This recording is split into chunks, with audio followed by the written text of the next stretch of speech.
Na manhã do meu 64º aniversário, aconteceu. Apenas meu nome, rabiscado nesse estilo inclinado reconhecível, em um envelope simples, sem carimbo ou endereço de retorno. Mara. Quase escapou da minha atenção.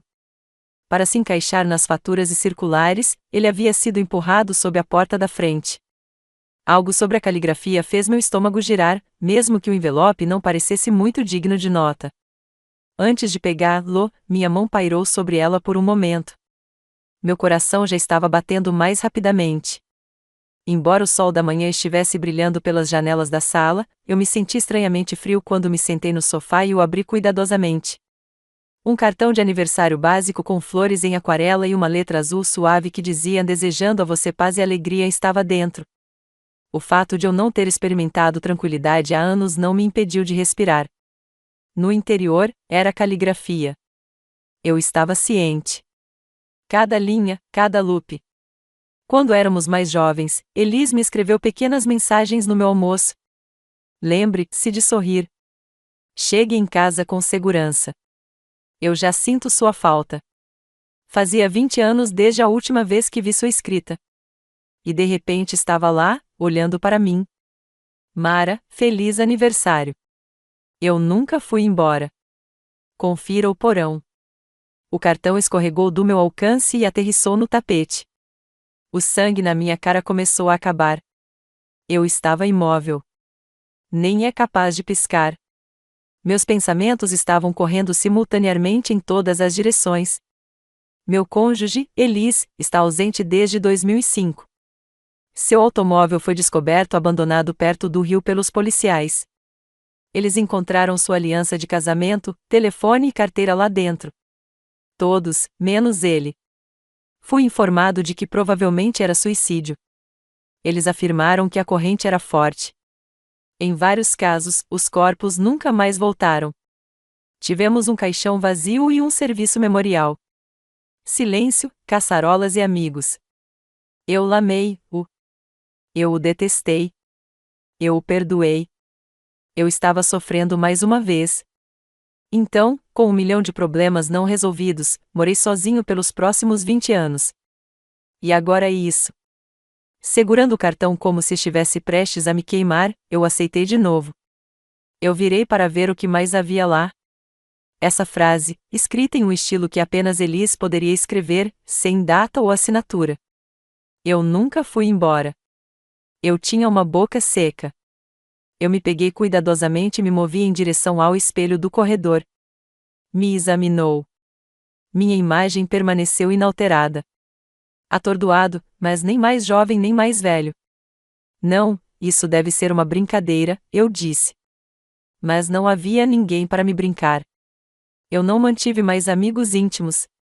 Brenna viveu em todo o país agora, e ninguém mais se lembrou do aniversário de seu desaparecimento.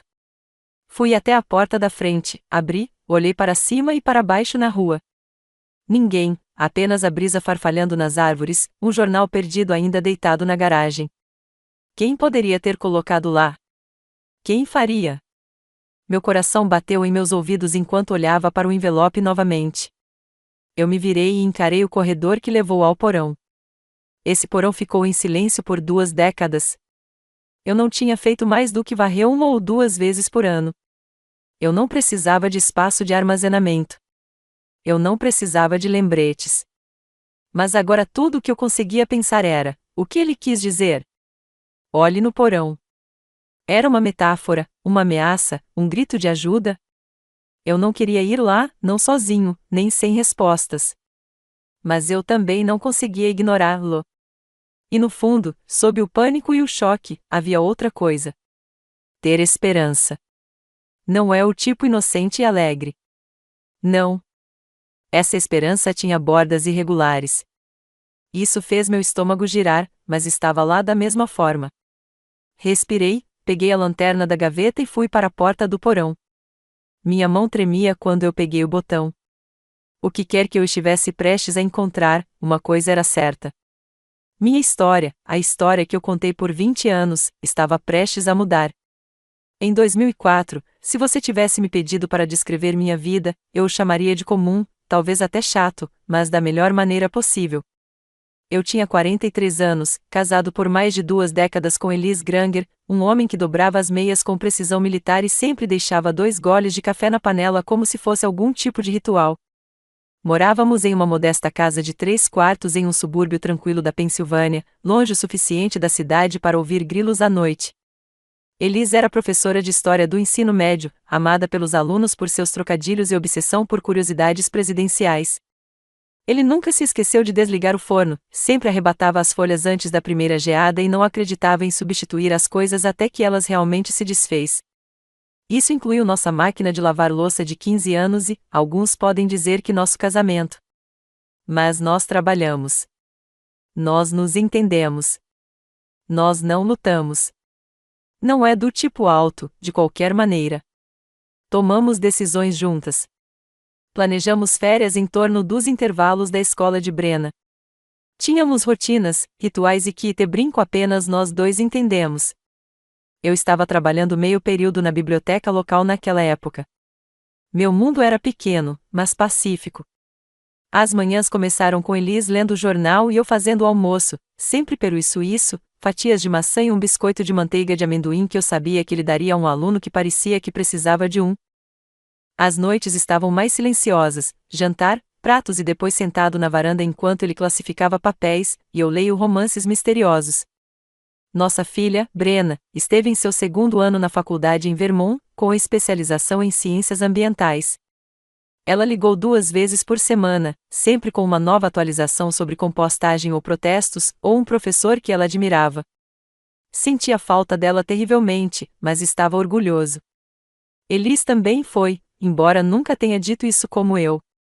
Sua maneira de mostrar o amor era mais prática. Enviando suas meias extras no inverno, enviando artigos recortados do jornal. Ela saberá que estou pensando nela, ele diria. Olhando para trás, não havia fogos de artifício em nosso casamento, mas havia conforto. E conforto, quando você está com alguém há tempo suficiente, parece amor. Toda noite de sexta-feira, pedimos da Sal's Pizza. Nem precisamos perguntar um ao outro o que queríamos. Meio cogumelo e azeitona preta para mim, queijo liso para ele. Ele sempre escolheu o filme, geralmente algo com espiões ou submarinos, e eu sempre adormeci no meio do caminho. Ele me empurrou acordado quando os créditos rolaram e disseram: "Você perdeu a melhor parte." Como ele sempre fez. Aos domingos, caminhávamos até o mercado dos agricultores. Ele sempre carregava as malas, mesmo quando eu oferecia. Nunca conversamos sobre nada inovador. Normalmente clima, fofocas do bairro, cujo filho estava se casando. Mas nunca me senti entediado. Eu me senti seguro, mantido, como se o mundo pudesse mudar ao nosso redor, mas permanecíamos o mesmo. Foi isso que tornou tudo mais tarde tão difícil de acreditar, porque nada se sentiu quebrado. Na verdade, não havia portas batendo, nem telefonemas sussurrados no meio da noite, nem manchas de batom nos colares. Ele estava lá, consistente, previsível, meu. Quando as pessoas falam sobre os sinais, sempre dizem: "Não houve nenhuma dica." E pensei sobre essa pergunta mais vezes do que posso contar. Talvez houvesse. Talvez eles fossem tão pequenos que pisquei e senti falta deles. Ou talvez, e é isso que me assombra, talvez ele realmente fosse tudo o que parecia ser. Até que ele não fosse. O último aniversário que passei com ele foi o meu 44º. Ele me levou a um jantar fora da cidade. Nada chique, apenas panquecas e café. Mas ele se certificou de que eles colocassem uma vela na minha fatia de torta de maçã. A garçonete cantou fora, e todo mundo bateu palmas. E Elisa apertou minha mão debaixo da mesa e disse: "Você ainda é meu mistério favorito." Eu sorri com isso. Era o tipo de coisa que ele dizia com frequência. Um pouco de queijo, um pouco enigmático. Na época, eu pensei que ele quis dizer que o surpreendi, mantinha a vida interessante. Agora, eu me pergunto se ele quis dizer algo completamente diferente. Mas naquele momento, naquele restaurante, eu acreditava em nós. Eu acreditava em nossa vida, nossa história. Eu acreditava que, não importa o que surgisse, a retirada, envelhecendo, talvez se tornando avós, enfrentávamos isso juntos. Eu nunca imaginei que, menos de um ano depois, ele teria ido embora. Ou que 2 décadas depois disso, eu estaria em nossa sala segurando um cartão que desvendaria tudo o que eu pensava que sabia sobre ele e eu. A primeira bandeira vermelha veio em silêncio. Não há grande luta, nenhuma confissão dramática, apenas um jantar esquecido. Era a noite de nosso 24º aniversário de casamento, 12 de setembro de 2004. Lembro que, porque eu circulava em tinta vermelha no calendário da cozinha com meses de antecedência. Eu tinha feito reservas em um pequeno restaurante italiano na cidade, aquele em que comemoramos nossos 10º e 15º aniversário. Coloquei o mesmo vestido azul que ele disse que fez meus olhos parecerem céus de verão e até usava um batom, algo com o qual eu não me incomodava há anos. Elise não estava em casa quando me vesti. Imaginei que ele havia ido pegar um presente ou talvez parasse para pegar flores. Coloquei meu telefone no peitoril da janela e esperei. 6 horas passados. Então 6h30. Aos 7 anos, o restaurante ligou para confirmar se ainda estávamos chegando. Tentei ligar para Elise, forte para o correio de voz. Aos 8 anos, eu ainda estava sentado na beira da nossa cama com maquiagem e salto total, olhando para a porta da frente como se pudesse abrir por conta própria. Meu coração não estava correndo. Não era pânico que eu senti. Era mais como confusão, uma dor lenta no meu peito. Elise era muitas coisas, mas ele não se esqueceu. Lembrou-se de aniversários, biblioteca devido às datas, quando o leite expirou. Isso fazia parte de seu charme. Então, como ele poderia esquecer isso? Quando ele finalmente entrou às 9h15, ele pareceu surpreso ao me ver no meu vestido. Oh, disse ele, parando na porta. Você ainda está acordado. Eu não disse nada. Eu não podia. Eu estava tentando mexer ou o caroço se formando na minha garganta.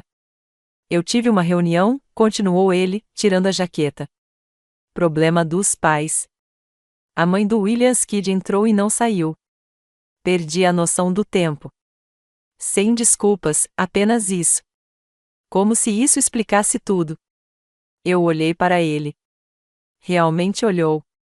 Sua gravata estava solta, camisa levemente enrugada e havia uma mancha de café perto da bainha. Ele parecia exausto e completamente inconsciente da decepção sentada na frente dele. Eu fiz reservas, eu finalmente disse. Nosso aniversário. Ele piscou. Isso é hoje. Foi quando senti algo mudar. Não entre nós exatamente entre nós, mas dentro de mim, como um pequeno fio foi solto. Nada estalou. Nada rasgou. Mas eu senti da mesma forma. Ele entrou na cozinha e abriu a geladeira. Eu posso nos fazer alguns ovos, ele ofereceu. Eu quase ri. Ovos em nosso aniversário. Em vez disso, assenti lentamente e fui ao banheiro, trancei a porta e chorei silenciosamente em uma toalha para que ele não ouvisse. Na manhã seguinte, havia um buquê de cravos embrulhados em plástico na mesa da cozinha. Flores do posto de gasolina, não é o meu favorito. Ele sabia disso. Mas ainda assim, um gesto, uma oferta de paz. Eu queria ficar com raiva, mas algo dentro de mim sussurrou, não o faça muito. Ele está cansado. Ele é humano. Então eu disse a mim mesma que era uma coisa única. Mas então veio as caminhadas solo. Começou na semana seguinte. Ele começou a dar um longo passeio à noite sem me dizer. Disse que precisava limpar a cabeça, dar alguns passos ou descobrir planos de aula. Ele saía logo após o jantar e não voltaria por mais de 1 hora. Nas primeiras vezes, não pensei muito nisso.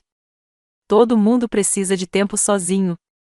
Gostei do quieto, honestamente. Eu acendia uma vela, fazia uma xícara de chá e lia na sala de estar enquanto a casa estava parada ao meu redor. Mas então se tornou um padrão, toda noite, como um relógio. Ele mal conversava durante o jantar e depois escapava. Sem abraços, não ande volta logo. Apenas passos pelos degraus da varanda e uma porta fechada. Comecei a me perguntar para onde ele realmente foi. Eu até o segui uma vez, 5 minutos depois que ele saiu. Entrei no meu carro e dirigi o loop do bairro, mas nunca o vi. Nenhum sinal dele andando, nenhuma figura familiar passando sob lâmpadas de rua. Quando ele chegou em casa naquela noite, ele parecia corado, suado, disse que correu um pouco. Eu queria fazer mais perguntas, mas não. Em vez disso, eu disse: talvez possamos andar juntos amanhã. Ele me deu um sorriso apertado e disse: claro. Mas na noite seguinte, ele saiu cedo antes que eu pudesse guardar a louça. Foi quando a dúvida realmente começou a se formar. Não é o suficiente para acusar, não o suficiente para entrar em pânico, apenas um sussurro, um frio no fundo da minha mente. Algo não estava certo. Mas eu disse a mim mesma que todo casamento tem estações tranquilas. Eu disse a mim mesma que estava sendo paranoico. Eu disse a mim mesmo que o amor é paciente, o amor é gentil e tudo mais. Eu escolhi o silêncio. E, ao fazer isso, perdi as rachaduras primitivas se formando logo abaixo dos meus pés. Isso não aconteceu de uma só vez. Essa é a parte que ainda me pega. Você não percebe os pequenos cortes até olhar para baixo e perceber que está sangrando. Após o aniversário perdido e as caminhadas da noite solo, algo em Elis começou a embaçar. Ou talvez fosse algo em mim. Mas o homem que antes costumava me esgueirar barras de doces de mercearia só porque havia ficado abafado, como se alguém tivesse recusado o volume nele, e ele nem percebeu. Costumávamos conversar, não apenas sobre Brenna ou o clima, mas realmente conversava, sobre livros, sonhos, nossos medos sobre envelhecer. Costumávamos sentar na cama e rir de como nenhum de nós entendia o Twitter ou como mantivemos o significado de consertar essa torneira com vazamento, mas nunca o fizemos. Mas agora, as conversas foram reduzidas à logística. Você pagou a conta de gás? Há sopa na geladeira. Estarei em casa tarde. Nada mais. Sem piadas, sem perguntas, sem calor. Lembro-me de uma manhã em particular. Eu me levantei cedo para fazer o café da manhã. Café da manhã de verdade, não apenas torradas e café. Fiz ovos da maneira que ele gostava, fácil com pimenta e uma fatia de bacon de peru. Até cortei um pouco de melão e coloquei tudo em um dos pratos de cerâmica que compramos durante nossa viagem de aniversário a Asheville anos atrás. Ele desceu as escadas, olhou para o prato e disse, obrigado, antes de levá-lo para a mesa. Sem contato visual, sem beijo na bochecha, apenas um liso e cansado, obrigado. Ele comeu em silêncio, lendo o jornal. Sentei-me em frente a ele, esperando por algo. Um sorriso, uma conversa, um momento. Nenhum veio. Quando ele saiu para o trabalho, fiquei na porta e o vi andar até o carro. Ele não acenou, nem olhou para trás. Passei o dia inteiro me sentindo um estranho em minha própria casa. Naquele verão, ele parou de ir para a cama ao mesmo tempo que eu. No começo, ele disse que estava classificando os papéis atrasados. Então, tornou-se a não conseguiu dormir. Então, eu o encontrava já dormindo no sofá quando descia as escadas de manhã. Eu tentei iniciar as coisas. Eu vestia a música antiga que costumávamos dançar na cozinha. Eu alcançava a mão dele quando estávamos andando pela garagem. Eu até sugeri uma escapada de fim de semana, apenas nós dois. Ele sorriu para aquele. Um sorriso tenso e educado. As coisas são realmente muito agitadas agora, disse ele. Eles sempre foram agitados. Eventualmente, parei de tentar. Não por raiva. Eu não estava com raiva. Eu estava cansado, cansado de alcançar uma lacuna crescente e nunca sentindo sua mão encontrar a minha. A parte mais difícil não era a solidão. Foi a invisibilidade. Há um tipo específico de dor ao perceber que a pessoa com quem você compartilha uma cama com não vê mais você. Que você se tornou parte dos móveis, o ruído de fundo, uma figura no canto de sua vida em vez do centro. Na igreja, um domingo, uma mulher perguntou a Elis como estávamos. Ele respondeu, o mesmo como sempre, sem nem mesmo olhar para mim. Eu sorri e assenti. Esse havia se tornado meu papel, a esposa sorridente e assentindo. Mais tarde naquela semana, eu corri um corte de cabelo. Nada drástico, apenas o suficiente para enquadrar meu rosto e sentir-se fresco. Cheguei em casa, coloquei uma nova blusa e fiz sua caçarola favorita para o jantar. Ele não percebeu, não disse uma palavra, apenas serviu um prato, comeu em silêncio e foi ao porão. Isso foi outra coisa, o porão. Ele começou a passar mais tempo lá embaixo. Disse que estava organizando caixas antigas, mas nunca ouvi muito me movendo. Apenas o som do fechamento da porta, a luz acendendo e as horas de silêncio. Às vezes eu ia para o topo da escada e ouvia. Uma vez, até liguei para precisa de ajuda? Ele não respondeu. Fiquei lá para o que parecia uma eternidade antes de ir embora, silenciosamente, com vergonha de perguntar. Com o tempo, comecei a encolher. Não fisicamente, mas emocionalmente. Parei de falar tanto, parei de tentar compartilhar meu dia, parei de planejar pequenas surpresas. Parecia viver com um fantasma. Exceto que fantasmas não deixam canecas de café na pia. Eles não enchem a cesta de lavanderia com meias que você ainda dobra. Eles não beijam na testa do hábito, apenas para você perceber que o gesto não tem mais peso. Eu não estava apenas sendo ignorado.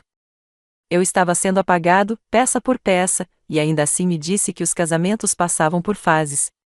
Não foi até que a humilhação chegasse, pública e afiada, que percebi que algo muito mais profundo já havia desaparecido. Foi o jantar de formatura da Brennas College, no início de junho de 2005. Ela acabará de atravessar o palco em seu boné e vestido verde prateado, brilhando de orgulho. Eu chorei, é claro. Elisa aplaudiu educadamente. Lembro que ele mal tirou fotos, disse que esqueceu de carregar a câmera, embora eu o lembrasse 2 vezes na noite anterior. Planejamos um pequeno jantar depois, apenas a família e alguns dos amigos e professores de Brenna. Uma pequena celebração aconchegante em um bistrô perto do campus, o tipo de lugar com iluminação quente, menus manuscritos e guardanapos de linho que pareciam chiques demais para os guardanapos.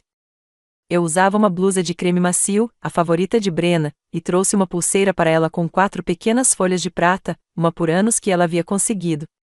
Elisa apareceu tarde, não muito, talvez 10 minutos. Mas quando ele entrou, ele parecia apressado. Ele deu a Brenna um abraço lateral, murmurou algo sobre o tráfego e deslizou para o assento ao lado dela sem sequer olhar para mim. Eu o ignorei. A noite foi para Brenna. Tudo parecia um pouco fora, no entanto. Ele continuou verificando o relógio, olhando em direção à entrada como se estivesse esperando que outra pessoa chegasse. Eu tentei envolvê-lo. Questionado sobre um livro que ele estava lendo, um aluno que ele estava orientando. Ele deu respostas curtas, educadas, mas distantes. Seu tom foi cortado, como se ele não pudesse poupar a energia por frases completas. Então, durante a sobremesa, aconteceu. Um dos professores de Brenna, Dr. Langston, um homem gentil com uma voz gentil e uma paixão pela ecologia, inclinou-se sobre a mesa e perguntou a Elise: então, o que sua esposa faz? Ele estava olhando para mim.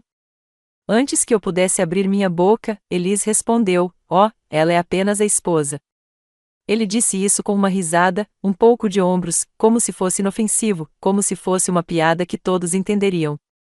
Mas ninguém riu, nem mesmo o Dr. Langston.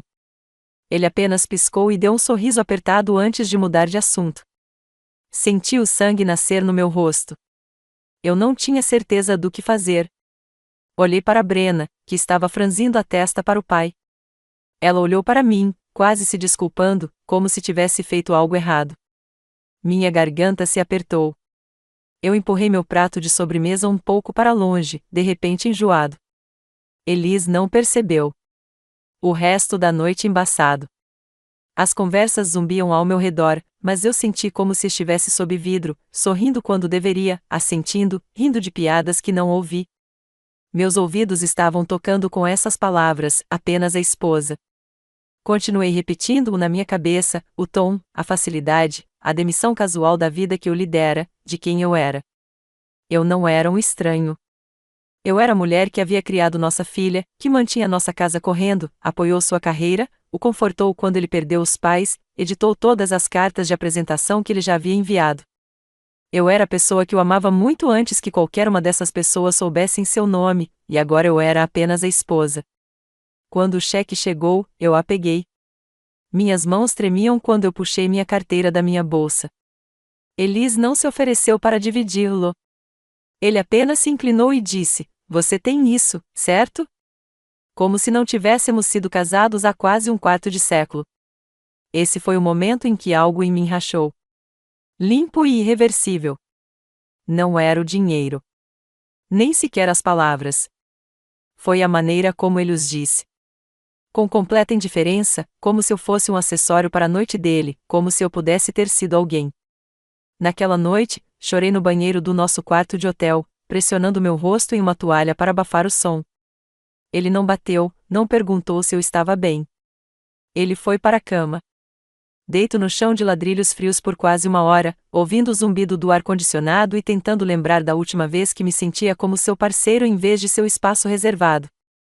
A partir daquela noite, parei de tentar provar que importava para ele, porque naquele momento eu sabia que não para ele.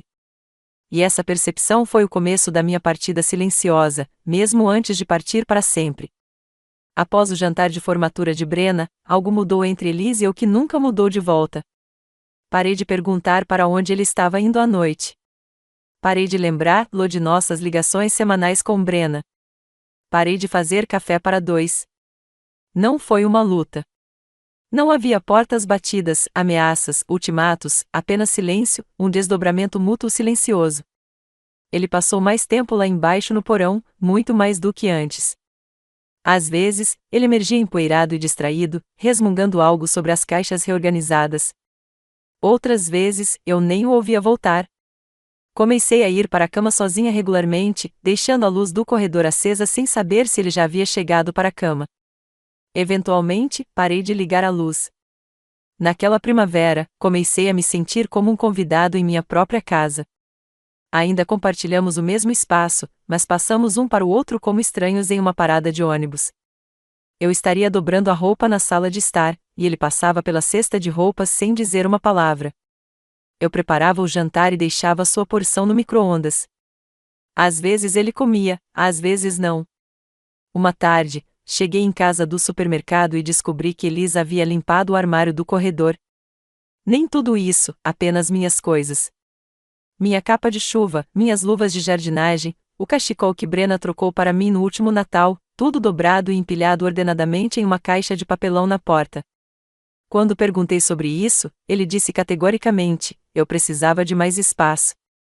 Sem desculpas, sem explicação. Esse era o momento em que eu sabia que estava sendo superado. Peça por peça, quarto por quarto. Mas eu não discuti. Eu não gritei. Em vez disso, subi as escadas, tirei os sapatos e sentei na beira da nossa cama por quase uma hora, olhando para o espaço onde seus chinelos costumavam estar. No início de julho, arrumei uma pequena bolsa e dirigi para o Brennas para o fim de semana. Eu disse a Elise que precisava de um tempo, apenas algum tempo para pensar. Ele não perguntou para onde eu estava indo. Ele nem olhou para cima de suas palavras cruzadas. Tudo o que ele disse foi: ok. Brenna também não fez muitas perguntas, mas eu pude ver em seus olhos a preocupação, a mágoa. Ela inventou a cama de hóspede sem uma palavra, depois sentou-se ao meu lado no sofá com uma caneca de chá e um cobertor. Vimos reprises de shows antigos, nenhum de nós realmente assistindo.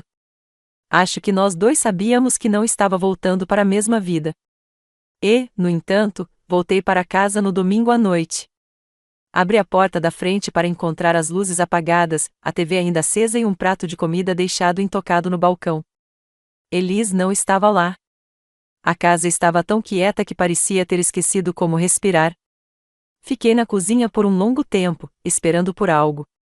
Um barulho, um rangido da porta, uma voz. Mas nada veio. Então veio a manhã que finalmente quebrou a ilusão de que este ainda era um casamento.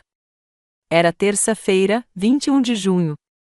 Lembro que porque era o solstício de verão, o dia mais longo do ano, embora tenha acabado se sentindo mais sombrio.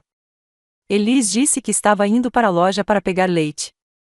Eu mal olhei para cima das minhas luvas de jardinagem quando a senti. Ele deixou a porta meio aberta atrás dele. Terminei de aparar as plantas da minha casa, limpei o balcão e esperei o som do carro retornando. Nunca fez. À noite, eu estava andando. À meia-noite, liguei para o telefone dele. Direto para o correio de voz. Deixei uma mensagem, depois outra, depois mais 5. De manhã, eu relatei que ele desapareceu.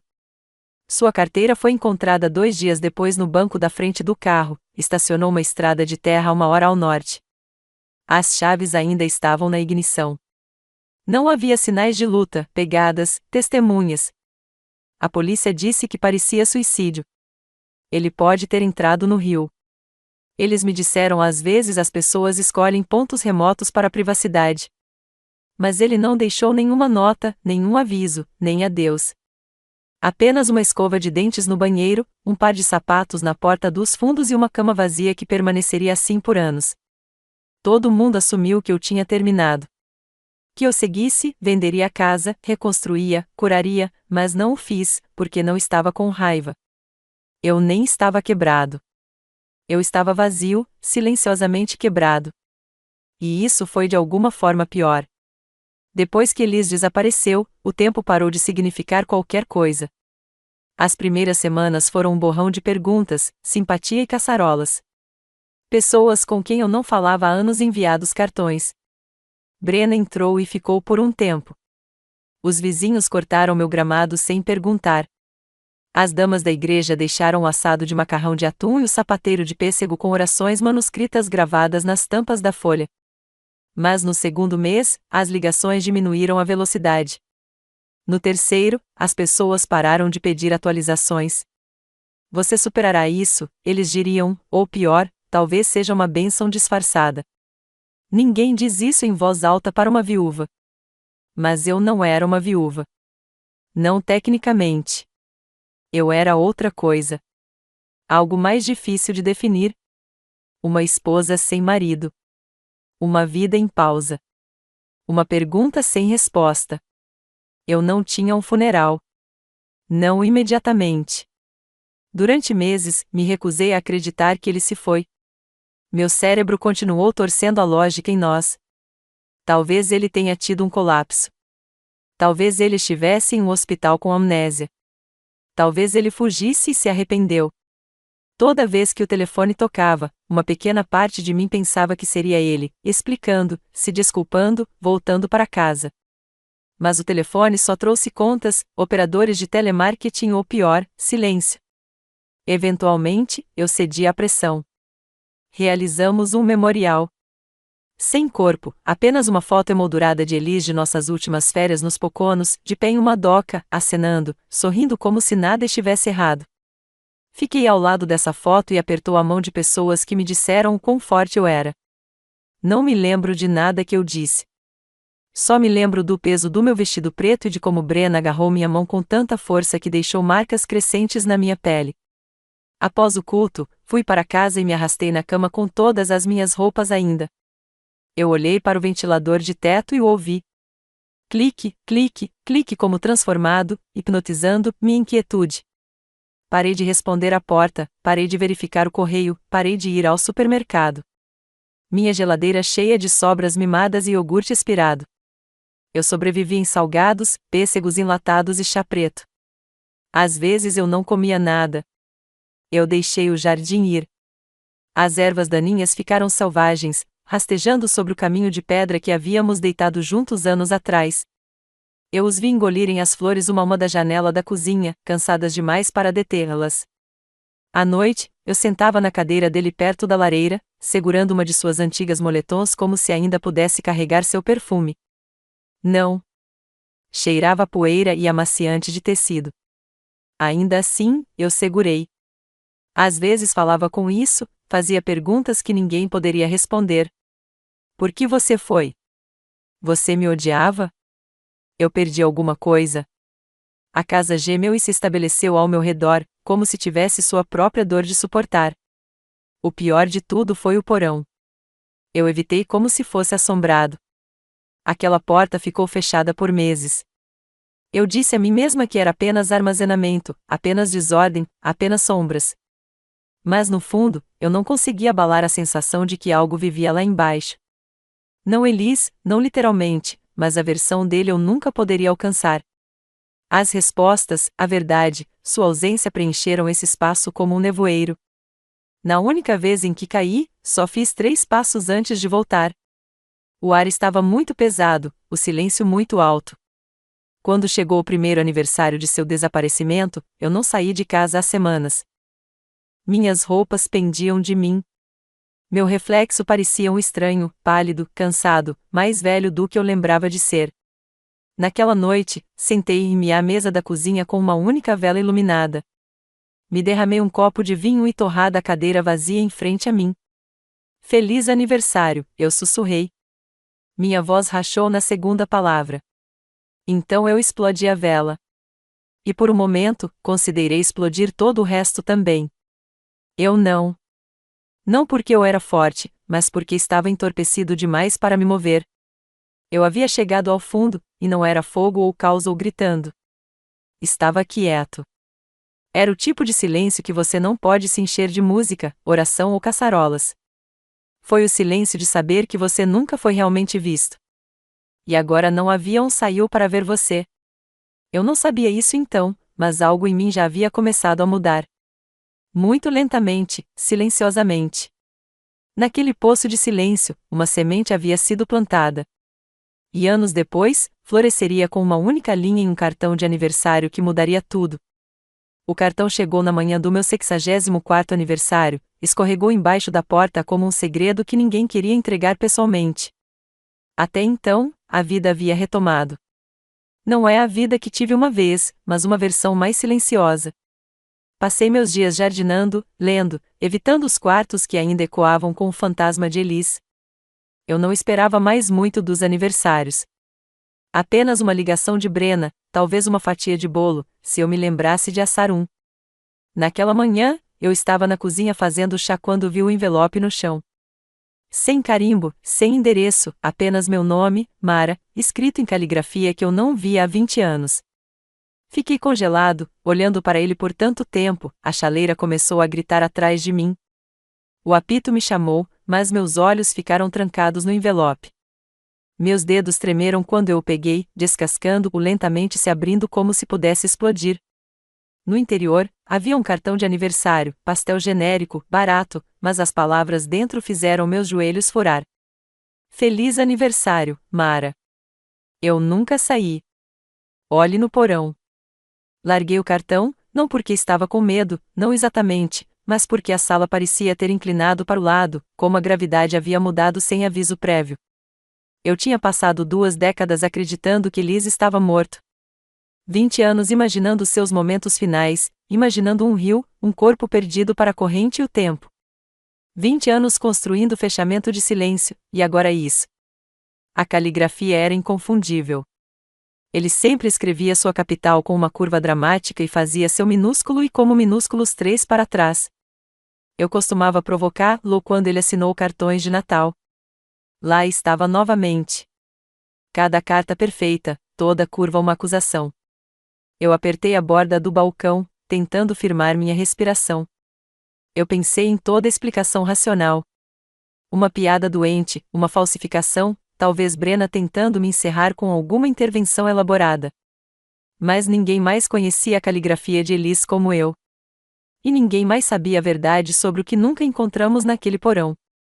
Eu tinha evitado esse espaço há anos. Eu não poderia me trazer para classificar suas caixas.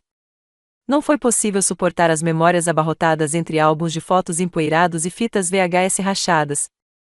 O porão era um cemitério, e eu deixei ficar assim, mas agora estava me chamando. Peguei a lanterna e forcei meus pés em direção à porta do porão. O botão parecia frio, desconhecido. Eu jogei no interruptor no topo da escada, mas a lâmpada aérea já havia queimado há muito tempo. Os passos gemeram sob meu peso. Quando cheguei ao fundo, o ar estava obsoleto e imóvel. Meu feixe de lanterna desviou móveis antigos envoltos em lençóis amarelados, caixas empilhadas rotuladas como a Shaisan e coisas da escola de Brena. Nada se mudou em anos, exceto lá. No canto mais distante da sala, perto do forno, havia um pedaço de parede que parecia um pouco desligado, um pouco mais limpo, um pouco liso demais. Eu me aproximei devagar, coração batendo na minha garganta. A lanterna piscou. Eu bati, murmurei uma maldição e depois apontei de volta para a parede. Eu estendei a mão e corri os dedos ao longo dos painéis e senti a costura. Uma rachadura fina e quase visível. Eu o empurrei. No começo, nada aconteceu. Então, com um pop suave, o painel cedeu. Uma porta escondida. Minha respiração presa. Atrás, havia uma cavidade estreita, não grande o suficiente para ser uma sala, mas profunda o suficiente para segurar alguma coisa. Puxei uma caixa empoeirada. Era mais pesado do que parecia. Dentro havia arquivos, cartas, fotografias e nenhum deles era meu. Havia fotos de Elis com pessoas desconhecidas, uma mulher que eu não reconheci, sorrindo ao lado dele em um parque, beijando sua bochecha em um café à beira da praia. Filhos também, um menino e uma menina. Eles pareciam ter cerca de 8 a 10. Havia cartas assinadas a Jonathan e... Seu nome do meio era Edward. As licenças de motorista com um rosto, mas um nome diferente. Recebimentos de lugares que ele nunca me disse que esteve. Passagens aéreas. Uma chave de armazenamento. Sentei-me com força no concreto frio, a caixa no meu colo, tremendo. Ele não havia morrido. Ele não havia desaparecido. Ele havia começado de novo sem mim. A dor que eu pensei ter enterrado rugiu de volta com um novo rosto. Traição. Minhas lágrimas queimaram desta vez, não da tristeza, mas da raiva, da vergonha, pela percepção oca de que eu havia lamentado um homem que simplesmente se afastou e continuou andando. Por 20 anos, eu vivia nas ruínas de uma história que nem era verdadeira. E agora, sentado lá nas sombras com evidências no meu colo e silêncio ao meu redor, uma coisa estava subitamente clara. Elis não havia desaparecido. Ele havia escondido. E eu finalmente ia descobrir o porquê. A caixa ficou na minha mesa de jantar por 3 dias. Eu não toquei novamente imediatamente. Eu não podia. Toda vez que eu passava, sentia que estava pulsando, como a verdade dentro dela estava respirando, esperando. Eu não estava pronto para abri-lo novamente, mas também não consegui guardá-lo. Ele ficou lá como uma ferida que eu não conseguia enfranar. Uma ferida que se recusou a fechar. Na primeira noite depois de encontrá-lo, não dormi. Eu deitei acordado com a luz do quarto acesa, meu corpo se curvou em direção ao lado vazio da cama. Fiquei esperando sentir raiva. Fúria afiada, barulhenta e empolgante, mas não veio. O que eu senti era pesar, mais profundo do que eu pensava ser possível. Não é a tristeza por Elis, não mais, mas pela versão de mim que o amava. A mulher que esperou, implorou, lamentou. A mulher que a interrogara Vale todos os dias por 20 anos, imaginando se ela havia feito algo errado. Eu era leal a um fantasma e, pior, para mentir. E agora, sentado com essa caixa de prova, o feitiço finalmente quebrou. Algo dentro de mim mudou. Não é como um raio, mas como um terremoto lento. Estava quieto, mas era permanente. Na manhã seguinte, acordei e não chorei. Eu me vesti, não com meus suores habituais, mas um par de jeans e uma camisa crocante que eu não usava há anos. Olhei no espelho e mal reconheci a mulher olhando para mim. Ela parecia cansada. Mas havia algo mais sob a superfície, uma firmeza que eu não tinha visto há décadas. Derramei uma xícara de café, sentei à mesa e finalmente abri a caixa novamente. Desta vez, eu não funcionei. Eu estudei todos os documentos. Cartas de uma conta bancária que eu não sabia que existiam.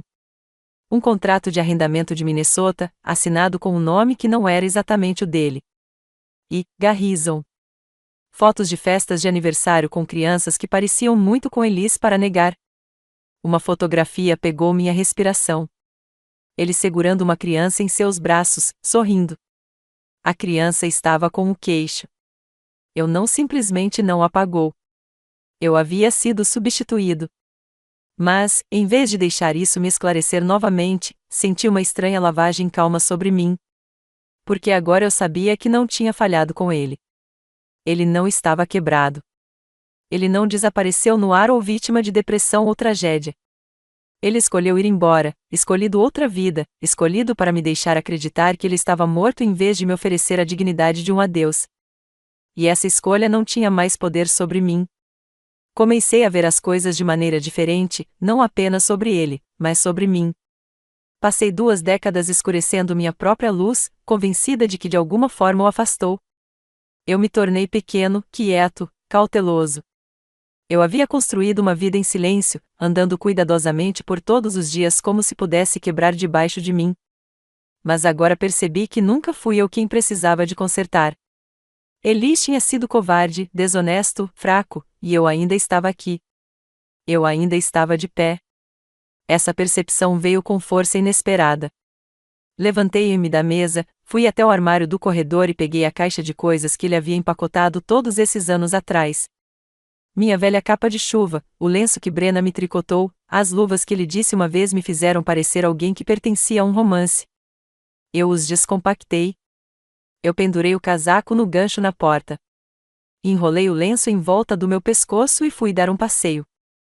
O ar do lado de fora parecia diferente, mais nítido, como se estivesse esperando por mim. Passei pelas sebes que não tinha parado há anos, a caixa de correio que eu negligenciei, os vizinhos que eu evitava. Eu assenti para os Andersons do outro lado da rua. Eles olharam para um segundo, surpreso, e depois acenderam. Continuei andando, superando o quarteirão, ao virar da esquina, em direção à pequena cafeteria Elise eu costumávamos visitar todos os sábados.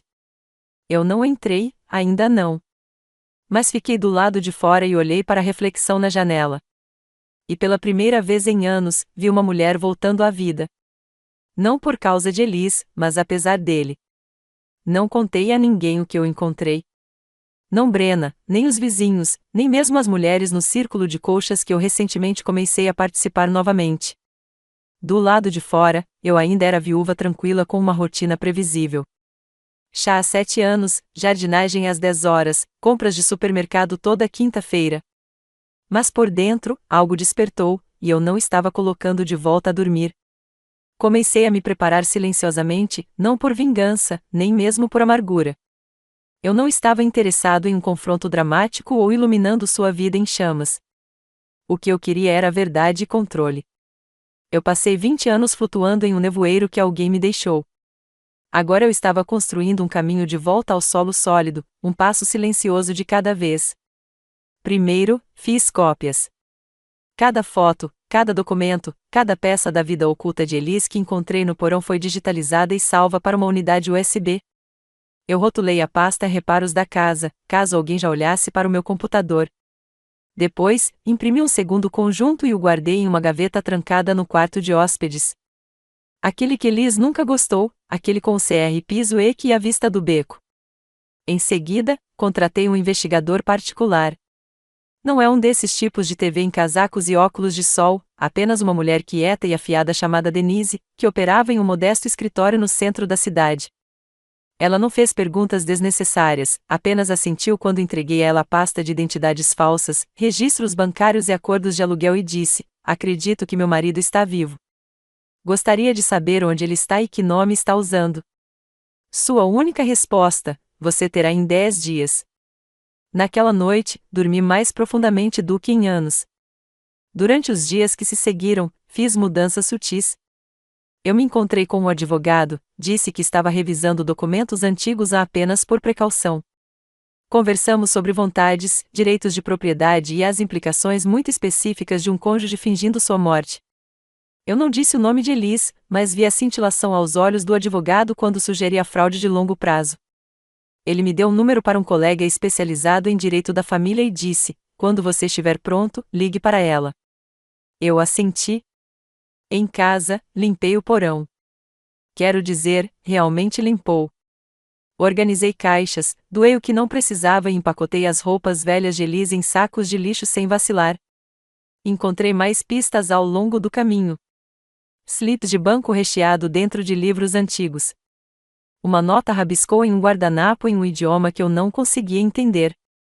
Eu mantive tudo, catalogei, arquivei-o como evidência em um caso que estava construindo, verticalmente, metodicamente, sem uma palavra. Também comecei a escrever novamente, não histórias, ainda não, mas pensamentos, lembranças, pequenos pedaços de verdade que eu não tinha me permitido falar em voz alta. Preenchi 3 periódicos no período de um mês. Algumas entradas eram apenas um parágrafo. Outros eram 10 páginas de emoção crua. Eu não me segurei. Eu esperei por você. Você me fez questionar meu valor. Você não vai me definir. Aquele último que escrevi 2 vezes. E como escrevi, mudei. Comecei a me vestir com propósito novamente. Não para mais ninguém, mas para mim. Comprei flores frescas para a mesa de jantar toda semana. Eu cozinhei refeições completas, mesmo que as comi sozinhas. Abri as cortinas mais largas, deixei o sol de volta. A casa não se sentia mais assombrada. As memórias de Liz ainda viviam lá, com certeza, mas elas não governavam mais o espaço. Eu andei pelos corredores enquanto alguém recuperava o que sempre foi dela. Até Brenna notou em uma de nossas ligações semanais, e ela disse: "Você parece mais leve." Eu sorri. Talvez eu esteja. Ela não pressionou. Ela nunca fez. Mas eu podia ouvir o alívio em sua voz. 10 dias depois, Denise ligou. Ela tinha um endereço, um nome e uma foto. Elis, agora passando por Jonathan Garrison, morando em um colonial de 2 andares em Minneapolis com uma nova esposa, 2 filhos e um labrador preto chamado Tank. Sorrindo no quintal da frente como se ele não tivesse desaparecido de outra vida sem deixar rasto. Eu não me senti raiva. Eu nem me senti choque. Eu me senti pronto, não para destruí-lo, mas para ficar na verdade que eu tinha tão pacientemente, tão silenciosamente descobri. E isso, percebi, era seu próprio tipo de poder. Porque enquanto Elisa havia construído uma vida sobre mentiras, eu finalmente estava vivendo a minha, passo a passo silencioso, na luz. O poder nem sempre chega como trovão. Às vezes, ele se arrasta como a luz da manhã, lado, firme, impossível de ignorar quando estiver lá. Depois que Denise me deu a foto de Elis, ou Jonathan agora, em seu novo quintal com uma família que eu nunca conheci, fiquei em silêncio por um longo tempo. Eu olhei para o rosto dele, os mesmos olhos cansados, o mesmo sorriso torto. Ele era mais velho, um pouco mais pesado, um pouco mais cinza, mas era inegavelmente ele. O que me impressionou não foi que ele havia se mudado. Era como ele parecia normal, como se nunca tivesse quebrado a vida de alguém, como se nunca tivesse levado até a beira de um rio e abandonado seu passado sem uma única palavra de fechamento. Eu não liguei para ninguém. Eu não gritei ou chorei ou joguei coisas. Eu simplesmente deslizei a foto em uma pasta e me levantei mais reto do que em anos. Algo havia mudado. E desta vez, não estava dentro de mim. Estava dentro dele. Ele simplesmente não sabia. Por 2 décadas, Elis foi quem segurava a caneta na história de nosso casamento. Ele escolheu o final. Ele fechou a porta. Ele me escreveu. Mas agora, mantive a verdade em minhas mãos, documentada, verificada, inegável, e eu sabia algo que ele não conhecia. Ele não era mais intocável. Eu não precisava gritar para recuperar minha dignidade. Eu não precisava destruir sua vida para reparar a minha. Tudo o que eu precisava era clareza. E agora eu tinha. Comecei a dar degraus pequenos e deliberados. Atualizei minha vontade, removendo o nome dele e qualquer referência a parentes mais próximos. Eu redigi uma declaração formal de abandono, notificada e arquivada. O advogado me ajudou a começar o processo a declará-lo legalmente vivo. Não porque eu queria nada dele, mas porque queria tudo de volta que ele me deixou emaranhado. A confusão, o limbo, a perna alfogue de um cônjuge desaparecido que me agarrava por anos. Ele pensou que eu ainda estava de pé naquele nevoeiro. Mas eu não estava. Eu estava em terreno sólido, e o chão embaixo dele estava prestes a ficar trêmulo. Enquanto isso, passei meus dias como de costume. Fiz muffins para a venda de bolos da igreja. Ajudei Brenna a escolher presentes no chá de bebê para sua melhor amiga. Eu sorri para o caixa no mercado. Ninguém suspeitava que tudo mudasse, mas tudo mudou. Uma tarde, visitei o banco onde costumávamos ter uma conta conjunta. Apresentei calmamente a documentação mostrando que ele estava vivo, evidência de sua falsa identidade, o fato de ele nunca ter me divorciado legalmente.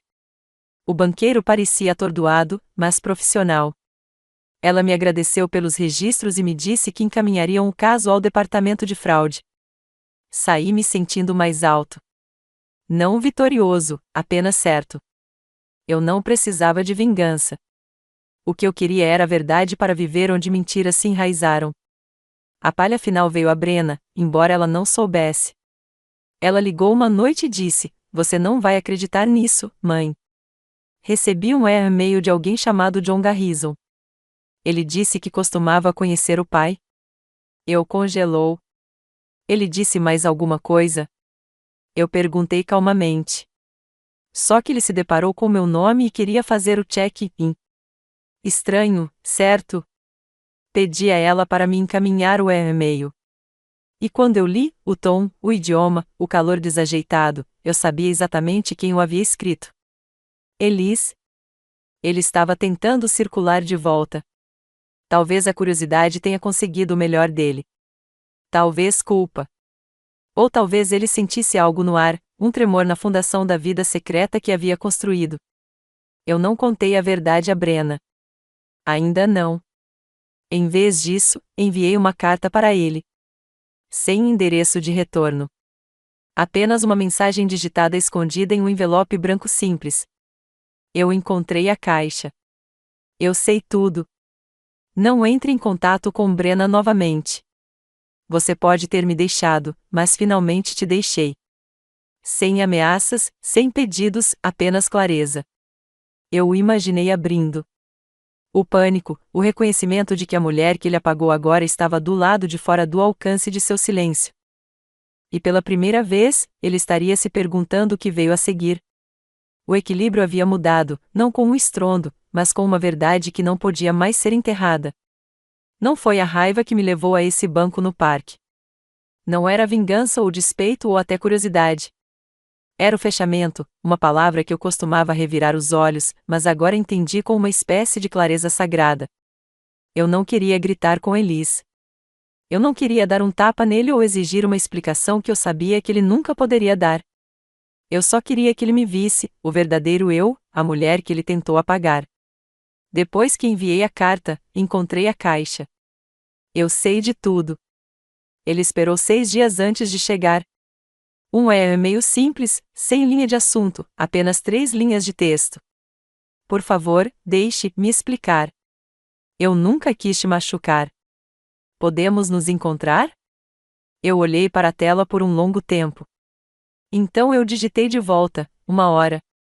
Valley Creek Park, sábado, meio-dia. Não mais. Eu escolhi o local com cuidado. Não é nossa casa, não em algum lugar com memórias compartilhadas.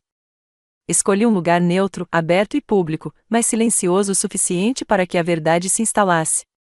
O parque estava a meio caminho entre onde eu morava e onde Denise havia dito que estava morando agora. Eu duvidava que ele diria à sua nova esposa que estava me encontrando. Isso foi bom. Eu não estava lá para atrapalhar. Eu estava lá para terminar. Eu cheguei cedo. As árvores estavam nuas, os galhos severa contra um céu cinza da primavera. Uma brisa carregava o perfume de folhas molhadas e fumaça de madeira distante. Sentei-me no extremo do banco perto do riacho, onde o caminho se curvou o suficiente para que eu pudesse assistir às pessoas sem serem vistas primeiro. E então ele apareceu. Elise, ou Jonathan, como ele agora se chamava. Ele andou devagar, como alguém se aproximando de uma cena de crime. Ele parecia mais velho do que na foto, mais magro. Seu cabelo estava principalmente branco. Ele usava uma jaqueta azul e carregava um pedaço de papel dobrado na mão, provavelmente algo ensaiado, algo praticado. Ele me viu e congelou. Eu não me movi. Depois de um momento, ele se aproximou e sentou-se, não muito perto. Havia um espaço entre nós, do tipo que costumava ser cheio de calor. Agora estava frio, denso contudo não dito. Ele abriu a boca, fechou-a. Eu não o ajudei. Finalmente, ele falou. Eu não sei como começar. Eu me virei para olhá-lo completamente pela primeira vez. Seus olhos eram iguais. Macio, covarde. Não há nada que você possa dizer que o desfazer, eu disse calmamente. Mas vá em frente. Tente. Ele engoliu em seco. Eu estava me afogando naquela época. Senti que não importava. Como se estivesse apenas passando pelos movimentos. Todo dia parecia o mesmo. Eu não sabia como lhe contar. E então eu conheci alguém. Isso não estava planejado. Isso aconteceu. E eu pensei que, se eu ficasse, acabaria ressentindo você. Você me machucou, Vorsi, eu respondi, minha voz estável. Você me deixou pensar que estava morto. Você me observou enterrar um caixão vazio. Você assistiu nossa filha chorar por um homem que nem sequer tinha coragem de dizer adeus. Ele se encolheu. Eu pensei que seria mais gentil. Não, eu disse bruscamente. Não finja que isso era misericórdia. Foi o egoísmo disfarçado de um ato que desaparece. Ele olhou para o riacho, envergonhado. Não entrei em contato com Brenna novamente, disse ele. Eu prometo. Eu apenas, pensei talvez depois de todos esses anos. Não estou aqui para reconciliar, Elise. Ele olhou para mim novamente. Verdadeiramente olhou. Estou aqui porque quero que você veja o que você tentou enterrar. Morei com o seu fantasma por 20 anos. Questionei tudo. Quem eu era, o que fiz de errado, se eu imaginei tudo. Eu segurei um funeral para um homem que escolheu você, não me lembro. Mas eu não sou mais sincero. Mas eu parei de lutar. Eu parei de me perguntar. Elise não disse nada. Suas mãos tremeram um pouco em seu colo. O vento agitou as folhas ao redor dos pés. Isso é tudo? Eu perguntei depois de um momento. Ele assentiu lentamente. Sim. Fiquei de pé, ajustei meu lenço, olhei para o homem que costumava ser meu mundo e agora parecia tão dolorosamente pequeno. Eu te perdoo, eu disse. Mas nunca vou esquecer. Então eu fui embora. Não rapidamente, não dramaticamente, apenas com propósito. E eu não olhei para trás. Eu não esperava mais nada de Elise após a conversa final no parque. Eu disse o que vim dizer, olhei nos olhos e saí sem um traço de arrependimento. Eu pensei que era o fim. Encerramento. Mas o destino, como costuma ter, teve uma última reviravolta na loja. Não é alto ou cinematográfico, mas poético e apenas nítido o suficiente para provar a justiça. 2 semanas depois, recebi uma ligação do meu advogado, Judith, uma mulher com cabelos loiros de gelo e uma voz como vidro. Ela falou com precisão. Sem preenchimento, sem retenção à mão.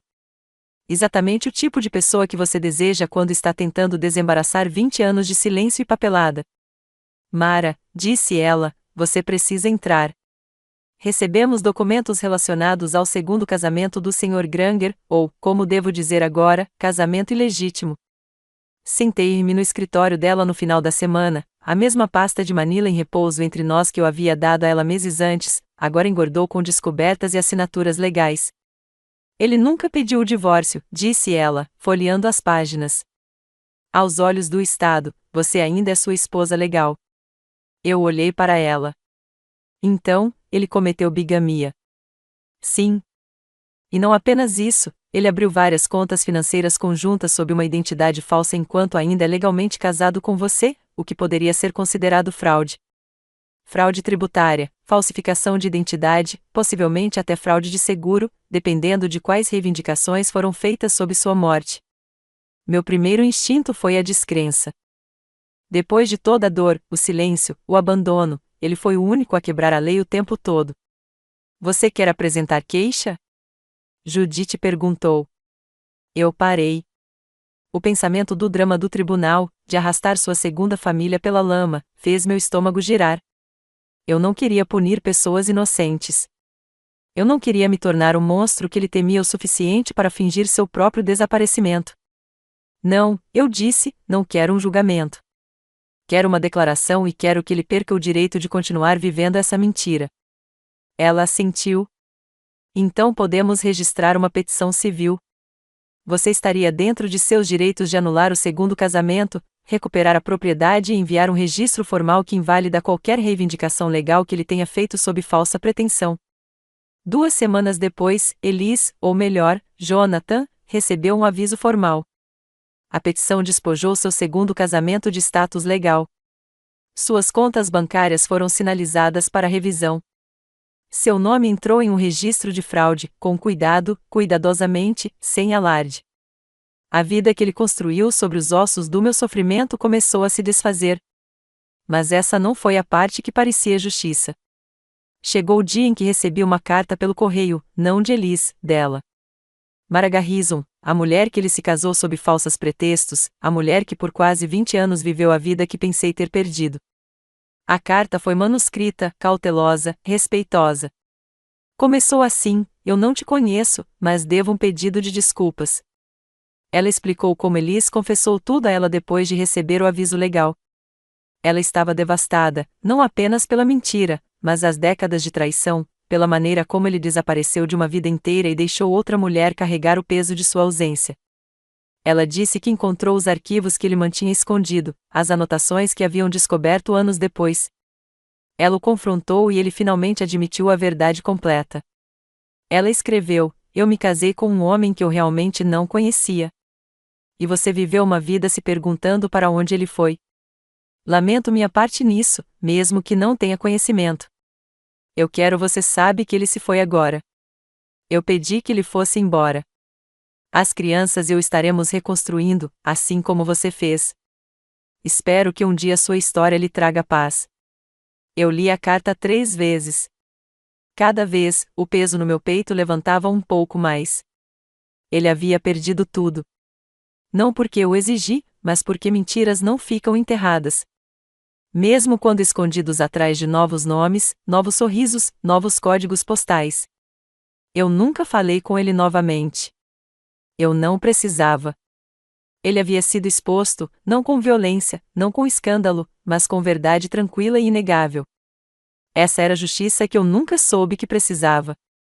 Porque o poder real não estava no que eu tirei dele. Foi no que eu recuperei por mim mesmo. Era uma quarta-feira chuvosa quando Brenna ligou.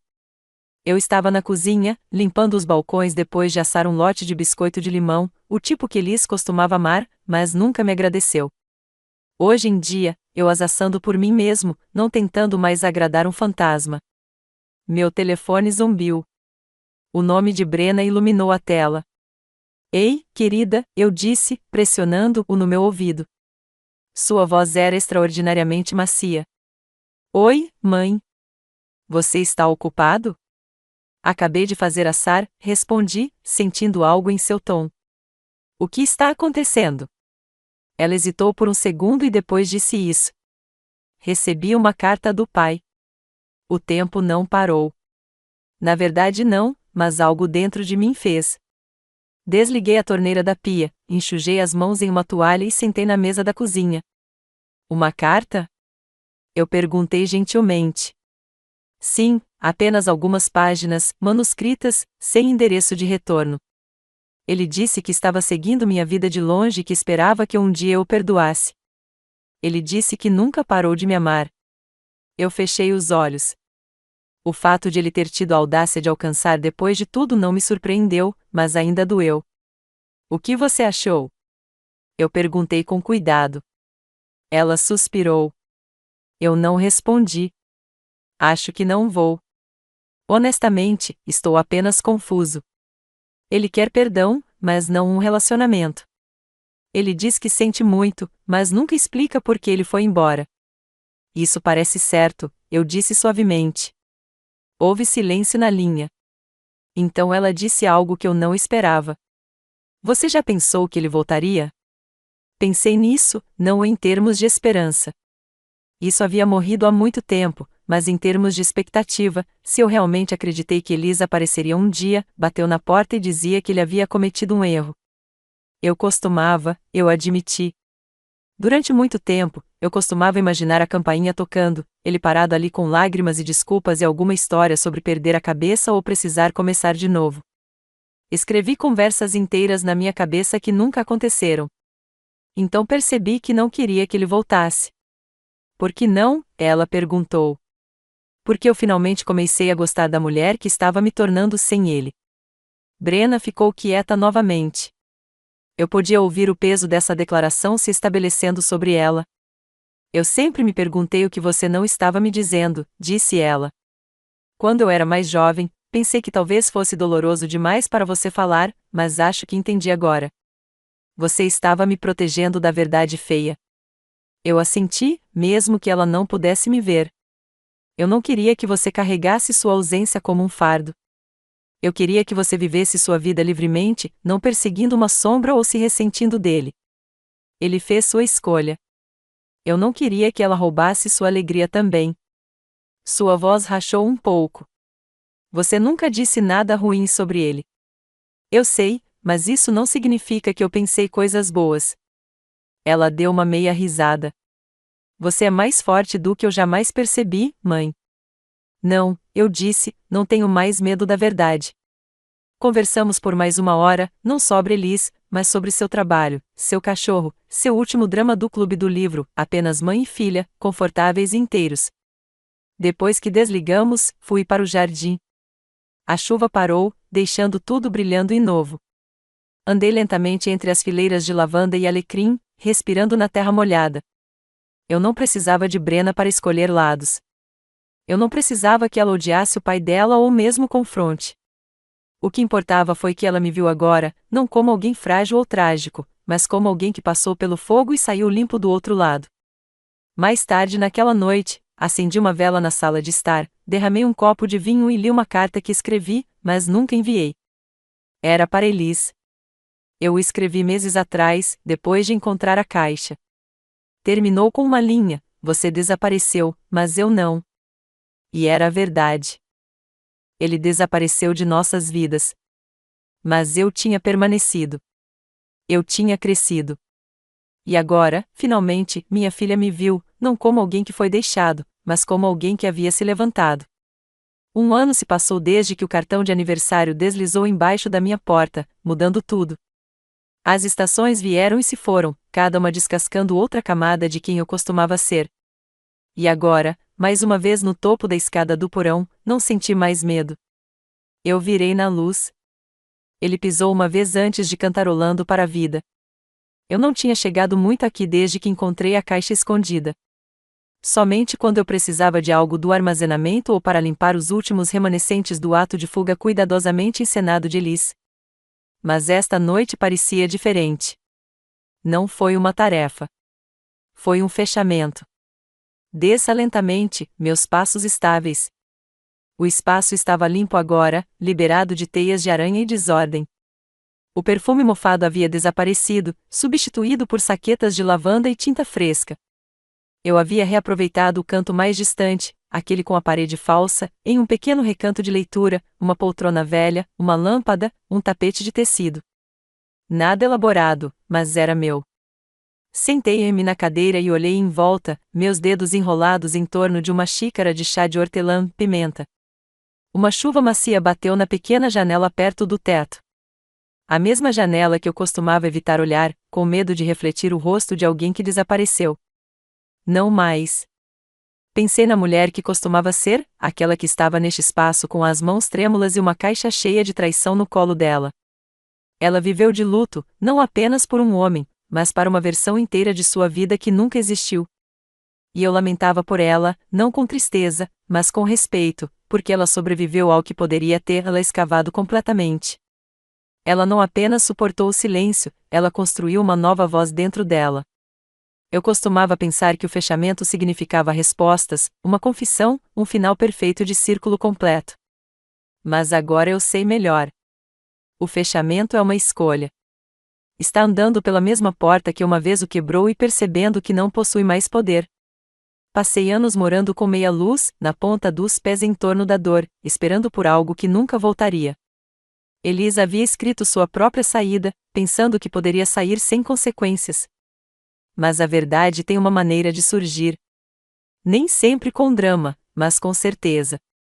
E uma vez que chega, não deixa espaço para vergonha ou negação. Apenas é. Eu não carregava mais perguntas como correntes. Para onde ele foi? Por que ele saiu? O que eu fiz de errado? Essas perguntas já foram meus companheiros. Agora eram fantasmas que não sabiam que estavam mortos. Pensei na voz de Brenna no telefone naquele dia, cheia de preocupação cautelosa e depois admiração silenciosa. Como ela me viu completamente pela primeira vez. Não apenas como mãe, a constante, o edredom, aquele que manteve tudo costurado, mas como mulher. Uma senhora que havia quebrado, perdido, reconstruído e continuou. No final, foi isso que contava. O levantando, não a queda. Eu dei outro olhar ao redor do porão, nas prateleiras que continham fragmentos da minha história, mas não mais me definiam, nas caixas que agora estavam bem rotuladas. O brilho suave da lâmpada iluminou os cantos e recantos onde as sombras haviam descendente anteriormente. Então peguei o cartão que começou tudo entrando no meu bolso. As bordas eram usadas em muitas aberturas e fechamentos, e agora estava enrugada. Depois de segurá-lo por um tempo, levantei-me e fui para a lareira que eu havia colocado no outono anterior. Apenas o suficiente para aquecer o espaço, pouco, eletrizante. Coloquei o cartão no fogo, observei as chamas suaves piscarem e liguei-a. Torcia rapidamente, as bordas ficando escuras. Eu nunca saí, disse o comunicado. Confira o porão, desapareceu em cinzas e fumaça. Em certo sentido, ele estava correto. Eu carregava a cicatriz de sua ausência por anos, então ele nunca foi realmente. No entanto, agora eu estava tomando a decisão de deixá-lo ir. Para mim, não para ele. À medida que se aproximavam, as cinzas desapareceram. Eu sorri. Depois disso, subi as escadas, saí à luz e fechei a porta. Eu não precisava olhar porque finalmente havia carregado a luz comigo, não porque fiquei aterrorizada com o que estava abaixo.